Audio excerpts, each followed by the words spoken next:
I was very big on the pre-draft process and how methodical everything needed to be.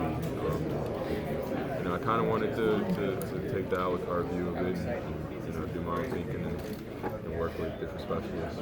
Well, who's looking around this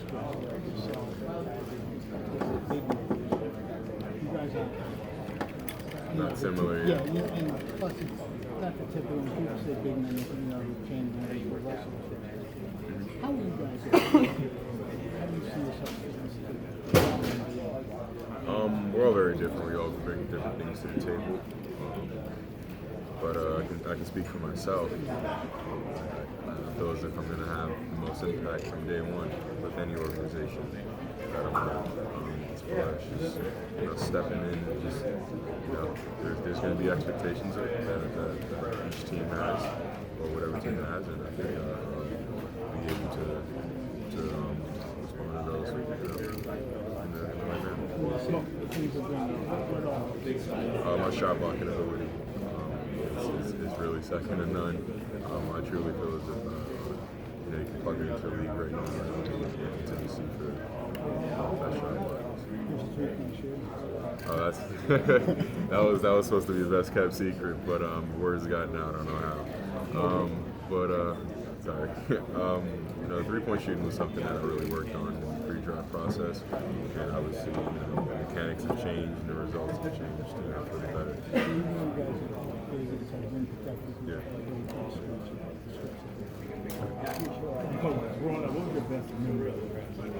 I remember watching my first draft. I remember watching Kyrie walk across the stage. And he wasn't a New York guy. He was more of like a local. He's from New Jersey, which is pretty close. And he's been. I was watching actually in Milwaukee. He was 2010 or 2011. He was 2011 draft. So I was about 11 years old, and I was watching the draft, and I didn't really understand the concept of it. But as the years going on, I didn't miss one. It just seemed like a pretty big moment. So I watched it. Do you know the last time you pretty guy went in the top 5? I do not. Can you? 1999. Wow. Wow. So it's been some time since then. So we got to make it. There's a lot of New York prospects, and I'm not the only one that's in the draft. And it's just going to be a great moment this year for both of them. What would it mean? A lot of discussions had in the top 5. What would it mean for that to happen? Yeah. It'll mean the world to me.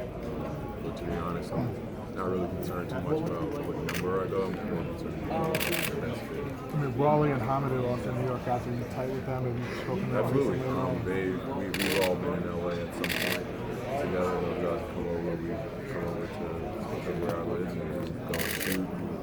Have lunch and just talk about how crazy it is and how we kind of grew up together. Now we're all filling this dream together. What is talking about New York basketball? What does it mean for you? And growing up in Harlem, playing in Kingdom, Midnight Madness, all of things. Midnight Madness, yeah. I'm glad you're hip to Midnight Madness. It means a lot because a lot of people say, New York basketball is really, it's not translating over to the league. Guy for the first time in 20 years drafted this high. I think this will start a trend and you'll see more and more kids from New York translating into the NBA prospects. Hopefully.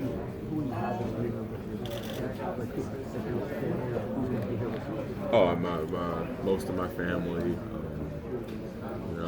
It's literally a train ride commute, so it's going to expect a lot of people to be there, a lot of friendly faces in the crowd. Will any of your brothers be there, or what do you kind of learn from their experiences that you can take going forward? Yeah. Well, I heard a little bit about the draft from them. And obviously, they weren't in the draft, but they kind of, they hear about it. So it'll be cool to see them kind of around it from a different perspective. But can you explain how Harlem and New York made you into the man and the basketball player that you are today? It makes me the person that I am today, simply because it adds a layer of complexity and toughness to and thickness to my skin. Well, how hard was it? You didn't go to high school here at all. You've been away so much. How hard was it to leave home?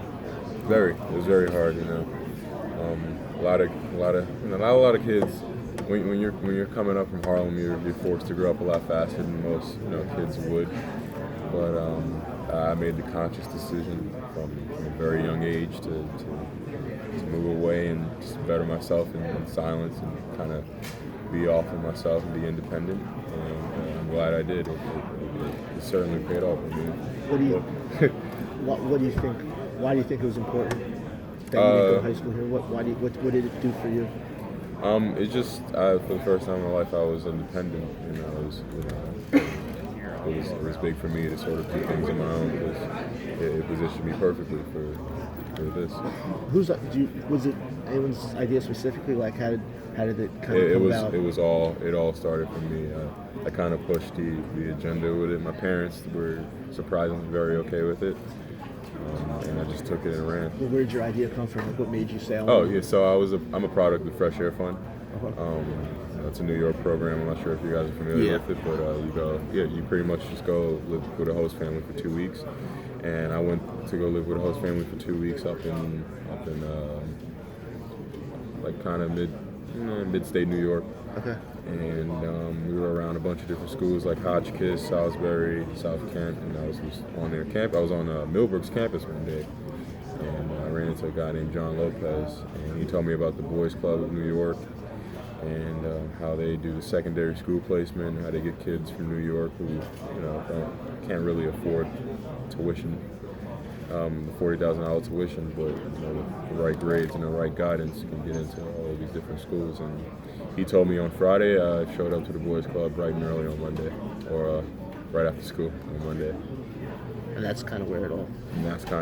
Just started to snowball after that. Since you didn't go to high school here, you ever, do you still you identify yourself though? You identify yourself with Harlem and as absolutely. Because at the end of the day, this is where I call home. This is where I kept coming back to. Well, there's been some suggestion the Celtics might have interest in kind of coming up to get you. What kind of interactions did you have with them? Was it just at the Combine or kind of beyond? I spoke to them at the Combine. I know that they've always been a team that were, kind of targeting me. And I haven't heard much from them lately, but we'll see.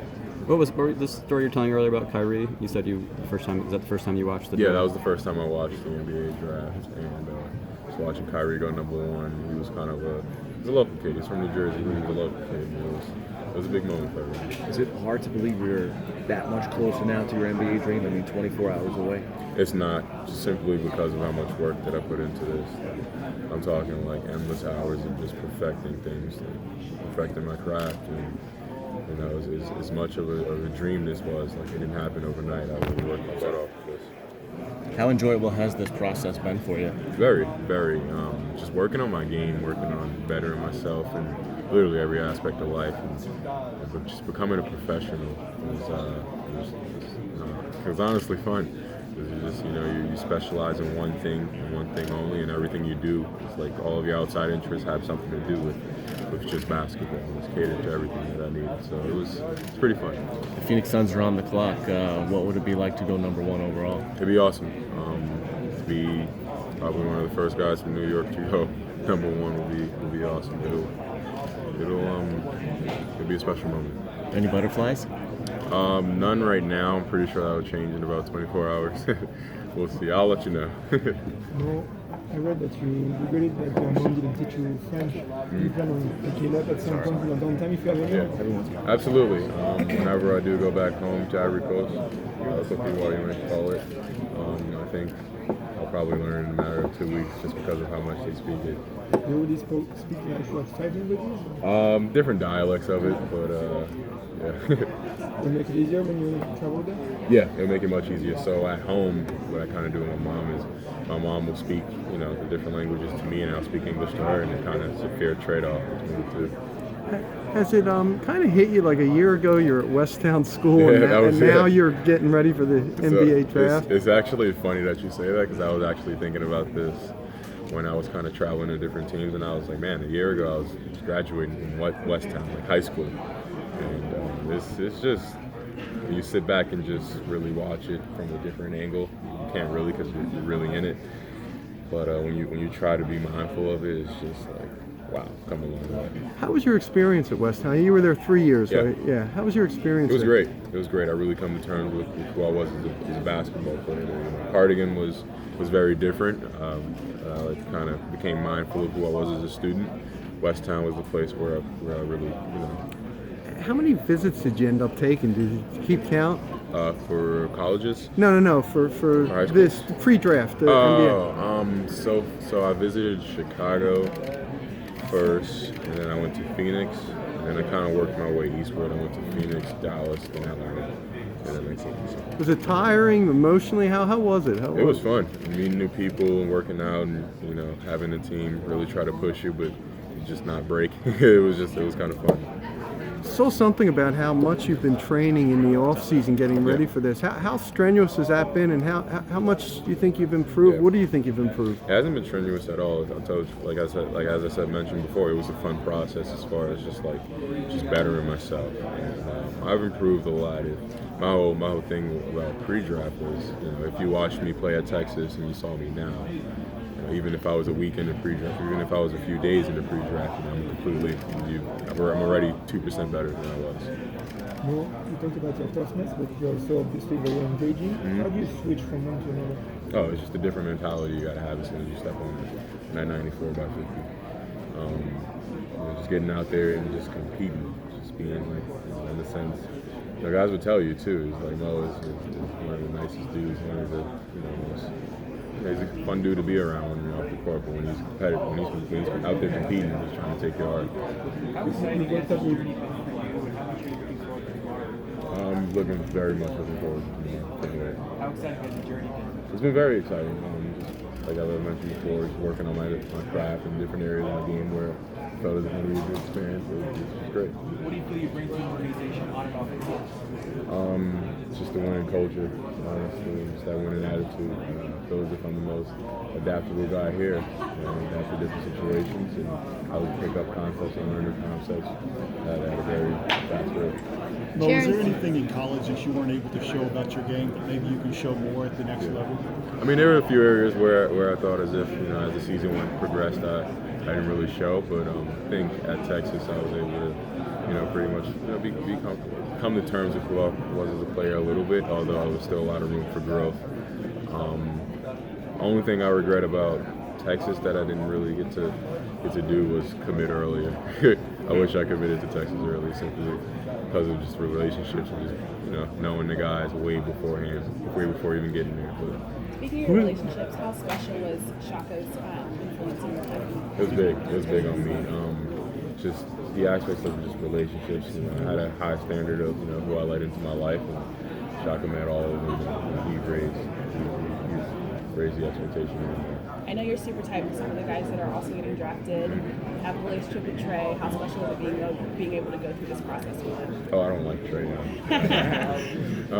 It's really special simply because we basically grew up with each other. We watched each other grow from the time we went to our first elite camp to when we all hear our names being called in the first round's over, or when the whole entire draft is over. It's going to be a special moment that we all hold together, and I'm pretty sure there will be many more. So one day I was listening to Apple Music and a song by Sheck Wes came on. Yeah.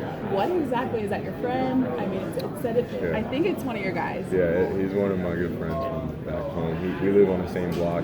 And what people don't know about Sheck was that he actually, before he was an artist, he played basketball. We used to play basketball all the time.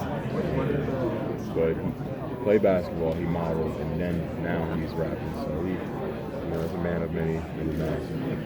Who did you Knicks fan, right?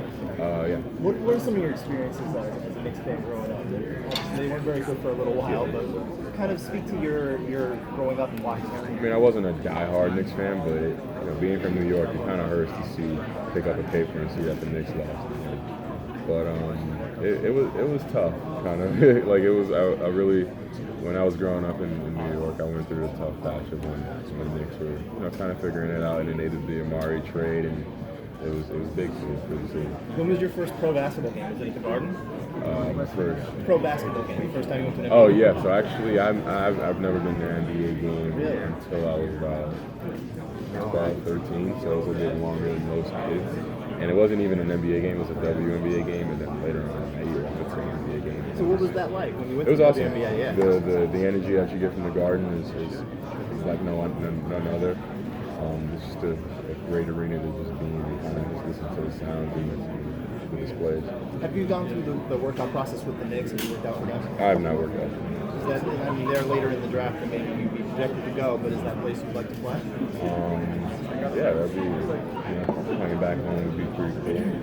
But I haven't worked out. During your pre-draft process, when you were on your visits, Jaren was saying that OKC asked him to sell them a pen. Yeah. What was the most interesting or surprising question that you got during your? Well, it's funny because I think though Persona was a pretty smart dude, and I probably know the answer to it. So I think no one really wanted to ask me any of those tough questions. So I didn't really get any. The toughest was probably with you're crossing an intersection and light turns yellow. What do you do? And then in the media, there's obviously a lot of pre-draft, mock drafts, all that, and you're good friends with Trae, right? Mm-hmm. What's the dumbest thing you've read in the media about either yourself or some of your friends? I don't think I've read anything dumb in the media. I think you guys do a pretty good job of just kind of being spot on with it. Assessing who we are as people, who we are as players. Some stuff people disagree with, some stuff people agree with, but it's all pretty articulate and well thought out. Who are some artists you find on your pregame playlist? Sheck Wes. Sheck Wes? Yeah. What'd you think about that when you dropped the song?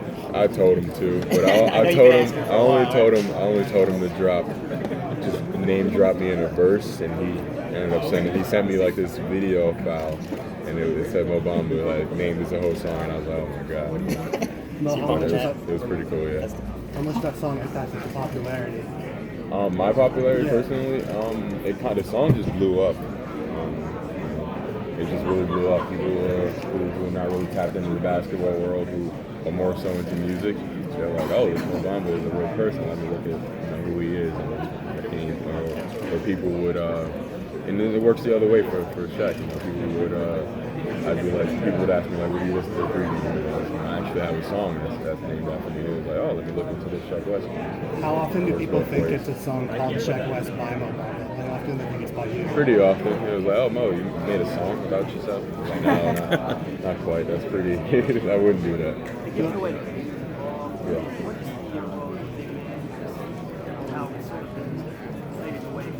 Yeah. Well, as I mentioned before, I feel as if I'm truly the most adaptable player here at this draft. As far as just the direction of the league, if it's who I am as a player, that's condescending modern day five. Put them in multiple positions, can shoot it, can handle it a little. I can do a little bit of everything. Was that something that you felt that you had I feel as if it was naturally there, but you kind of have to rep it out. You have to perfect it, and that's basically what I did at Texas, and basically what I did at West Ham. Basically what I did was during this pre-draft process. Did you?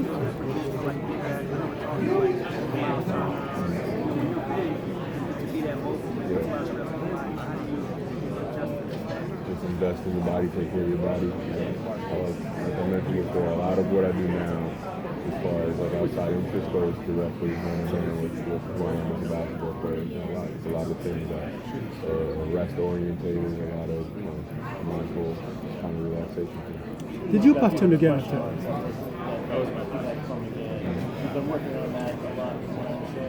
Have you changed your mechanics, or is it just more repetition? I've changed both. Can't go wrong with both, right? I changed my mechanics for the betterment, honestly. And it was, when you're changing your jump shot, what people don't know about it is that it takes a level of vulnerability. To be told you're doing something not right, not correct. Just the process of changing it just takes you have to be open-minded and willing to change.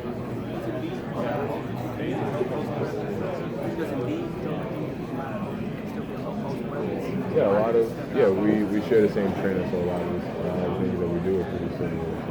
The changes you made to your shot, your game, and improvement on your game.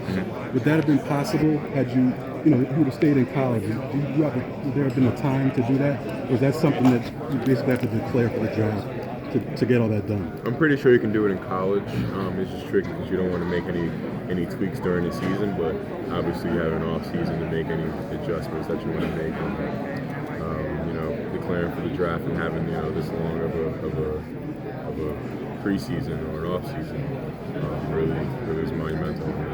Did you pattern your game after somebody growing up? No, I didn't. I haven't patterned my game after anyone, but I do emulate and still different things in different areas from different people. You think about toughness? How would you feel if you were drafted by the ES? It'd be cool. It'd be pretty cool. I don't really know too much about Sacramento. You think he'd mesh well with him on the court? Absolutely. As I mentioned again, I really truly feel that I'm the most adaptable player in this draft. He's pretty cool. He's very fast. He's a very fast player. He's a fast first point guard. What big doesn't love playing with fast first point guard? What did you learn practicing with Kevin Garnett and Joel Embiid? I mean, was it like a big learning process? Absolutely. Working with Kevin Garnett, he's very intentional and he's very real. He'll tell you the truth. He's very authentic. And working with JoJo, he's very personable. But he's very serious and he's very detail oriented. And being able to be around these guys and see what they do day in and day out is pretty big. Well, what kind of advice did Kevin give you? He just pretty much gave me the rundown on what he gave me. Pretty much told me what my career is going to be like, what are the tough things that he's kind of dealt with and how to sort of overcome it. How was your Dallas workout last week? It was pretty good. I think that was about. Was that last week? I think so. It was last Monday. Week and a half. Yeah, it all blends together, doesn't it? Yeah, it was a pretty good workout. I met a bunch of the staff, and I think I left a pretty good impression. Well, what did they mostly have you do? A lot of shooting, a lot of finishing around the rim, a lot of ball screens and playing out of it. And they finished up with a pretty interesting defensive instinct shot blocking drill. In what ways was it interesting?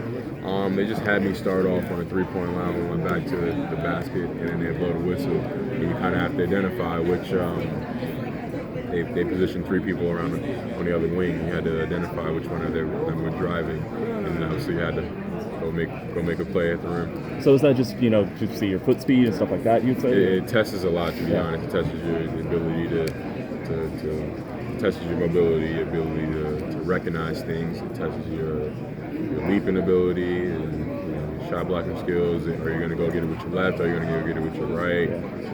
It's a pretty good drill. As a shooting big man, what has Dirk meant to fellow big men who have been able to space out past the line and stuff like that? He was a trendsetter. He's probably one of the best 7-foot jump shooters ever. Yeah. And it's funny that you mentioned Dirk, but he.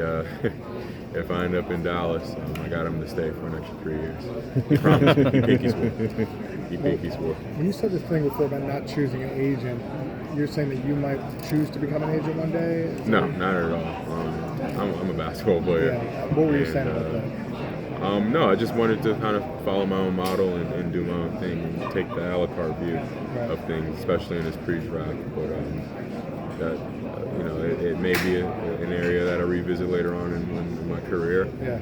But right now, I think I'm good. So what have you learned? Like, are you handling that, or is Greer handling that, or how do you kind of go? It's a joint effort. He's mentoring me and sort of helping me out with logistics and things. But a lot of it is self-driven. But I'd be sitting there lying straight to your face if I tell you that I did everything on my own. Everything that I do is with help. Yeah. But is it also about being? What's it like having a song? What's it like having a song? It's pretty good. It's pretty cool.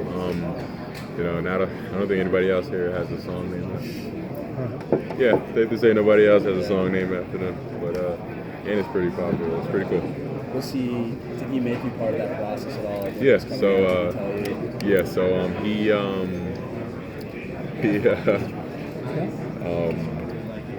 I FaceTimed him one day. We're from the same neighborhood. And we're pretty good friends. and I FaceTimed him one day. I was like, you should put my name in a verse. And this is when he was like new to rapping. He was like, why not? I'll go for it. So about 3 days later, he calls me back and he's like, I got, just listen to this. I sent you something on iMessage, and it was this little audio file. And it was titled Mo Bamba, and I was like, is this the title of the song? And I was like, all I wanted was a verse, and he like titled the whole entire song after me. But it's blown up, and it's pretty cool. As someone who's take off. Yeah, definitely. As someone who's not 7 feet tall, what's the best thing and the worst thing about being 7 feet tall? There is no worse thing than being 7 feet tall, other than sucking and hide and go seek. I can't fit in small areas. But the best thing about it is just, I don't know, the presence, being able to light up a whole room simply because you walked in. So you never like hit your head on doors or anything like that? I'm pretty aware of my surroundings, so I hardly ever do it. I remember when I first realized that I outgrew the city. Can you believe that a kid can outgrow New York City? But I finally realized that I outgrew New York City when I hit my head on the train. I was just like, I can't take the train anymore. Let me go get a bike and just bike to my workouts. How old were you when that happened? Like 13, 14. No, 15, 16, yeah. When we talked last year, you told me that you have never been to Africa. Yeah. Have you been since then? I have not been since then, but I'm pretty sure I'll be there soon. It's important. It's important for very you important. to learn about your Absolutely, history. absolutely. It's very important for me. It's my roots, and I'm actually really excited to get back to see it. How would you describe your relationship with Joel? JoJo is kind of like an older brother. Literally, as I got on the plane to come here from LA, I saw him. So I was headed to, I forget which workout I was heading to. I was heading to one of my workouts. And somebody tapped me on the shoulder and was like, your boy's in the car. And I was like, boy. And I peek inside the car, and it's like JoJo. Like, what up? And I'm like, oh, sitting down, and we just chatted up for about 45 minutes, and it was maybe just my flight. What is he giving you advice? What is He's giving me a lot of advice just on the pre-draft process, what to expect, what to do, what not to do, how to kind of conduct interviews. Because he's seen it before. He's been there and he's done it. It seems like the running level is probably going to change in the next few years. How would things have been different for you coming out of high school? It's definitely an area. It's definitely an area I would have explored, along with Lonnie, of course. Lonnie would have probably been. It's an area that I would have explored. Just like any other college, it would have been a fifth thing. So has your perspective playing in Texas, I guess, changed the way you would have thought about it? Absolutely. I've learned a lot while I was at Texas about who I was as a player and who I was as a person. Coach Smart really coached me in different ways that I didn't really expect coming in. One more question. Where is that easiness in front of the media coming from? Is it your mom, your dad, and then you always been like this? Oh, I mean, it's just probably reps. I'm telling you, just being around guys like him and being around guys like even yourself. Yeah, but you were good from the get-go. I mean, it's not us. I mean, you're like this. I don't know. It's just I feel comfortable around you guys. I don't know. Comfortable. More importantly, I'm comfortable in my own skin, so it doesn't really bother me. Thank you, Mohamed.